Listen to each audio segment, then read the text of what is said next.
Manav Rachna presents New Age Parenting.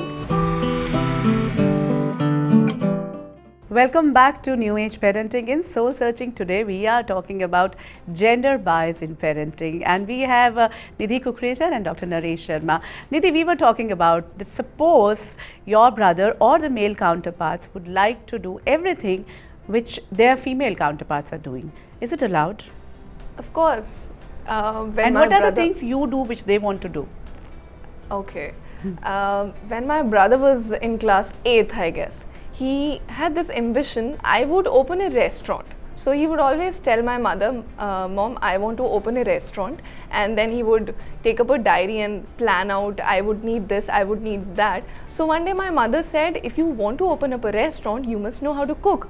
So he got so excited. Next day, he wore the apron inside the kitchen with my mother and learned cooking.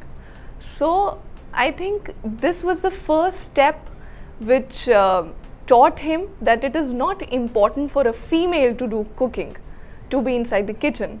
And post that, be it cleaning, be it dusting or helping my mother with the household chores, he's been active with everything.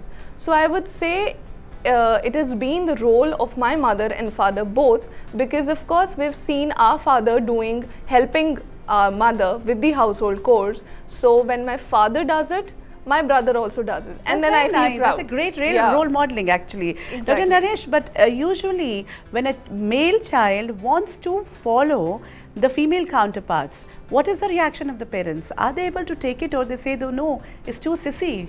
It is all about striking balance. It is nowhere it is defined that these are the line of duties or the work which a girl has to do or a boy has to do. But we should always appreciate these things, and if a boy or girl, if they switch their jobs, the only thing is if there is a happiness in at home, I don't think any parents should be worried about. In your college, in your campus, amongst your friends, are boys ready to experiment with what girls are doing, or they're still susceptible? I would like to share a small example. Yeah. When we go to school, we carry our tiffin boxes. When we come to college, this is a rare practice. So most of the girls do that, but boys hesitate. So this is one thing the boys hesitate to do. This is one just example. Oh, girls ke lunch box se kha lenge. But if we go deeper into it, their attitude, the strengths of the women, the mental strength, the emotional strength. Of course, boys are able to project their physical strength, Right. but the emotional and the mental strength of the girl, are they able to understand, and do they talk about it? Many male friends of mine, when they feel a little emotional, they do not have anybody to share those emotions.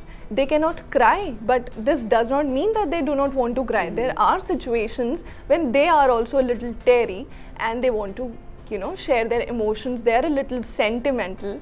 Then I don't think they can share this with their other male friends. Maybe yes, with one close female friend of theirs, but as females can do it with anybody, males cannot. So they need to learn that from female I think counterparts. And I think society Nidhi is needs very to- right in saying this. You are very right in putting up this thing, because we have this thing that if we share our this inner emotional issues and feelings related to anyone, XYZ, with a girl or with anyone else, We are betraying. Yes, and they will ready to sacrifice, and they are ready to have their studies conducted by University of Pennsylvania. One study which says, Kanu, that yes, they will prefer to keep their feelings to themselves, and then to die at very young age because of those stress and things which they are not able to pour it out. Yeah, men are from Mars and women are from Venus.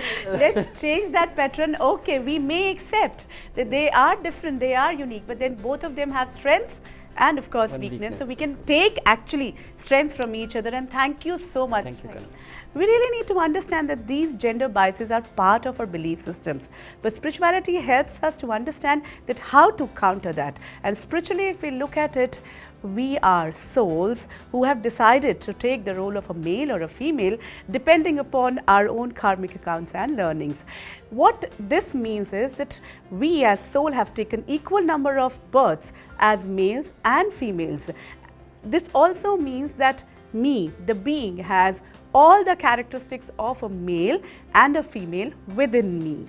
So it depends upon me, whatever is the need, I can actually bring out that characteristic in open, and I can actually evolve that characteristic.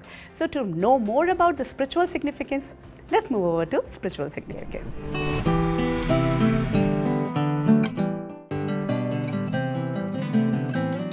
When I take birth, suppose as a female, the inherent characteristics of a female are predominant in me, and the male characteristics remain dormant as I grow. The belief system of my environment starts to shape my personality. It's the same with male child as well. But now, when roles of both sexes are merging and gender boundaries cease to exist, there's a greater need for the societal belief patterns to change. This would help us to appreciate and accept each other for a harmonious living. Yes, we're all looking for harmony, we're all looking for peace, and we're all looking for success. It can only come once we understand the conflicts and we are able to come with the new solutions. Yes, maybe we have created new belief systems, but are they really helping us? That is what we need to do. So for that, we move over to mapping the conflicts. Existing belief: boys need more privileges compared to girls, as they are the future bread earners. New belief: children of both sexes require equal attention and care. There shouldn't be any difference in treatment. Solution: though children of both sexes are to be treated equally, they have different needs. Their needs should be addressed carefully. Existing belief: girls by nature are weak compared to boys. Girls need to be protected and regimented to help them fit in. New belief: children of both sexes are equal.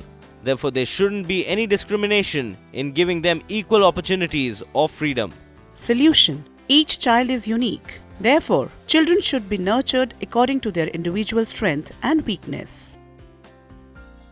Existing belief: brothers and sisters have their roles defined. Brothers should protect their sisters, and sisters should love and indulge their brothers. New belief: everyone is self-sufficient. There is no need to protect anyone. Solution: boys and girls have different strengths and weakness, but they are complementary to each other. Parents should encourage them to respect their individuality and be ready to help as and when needed. Each new year we start with resolutions, but this year I would like to request you to start this new year with solutions and with actually actions.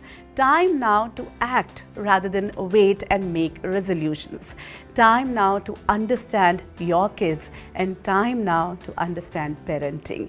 Add spirituality to your parenting, and that is the need of the hour. So before we meet again, enjoy parenting. Manav Rachna presents New Age Parenting.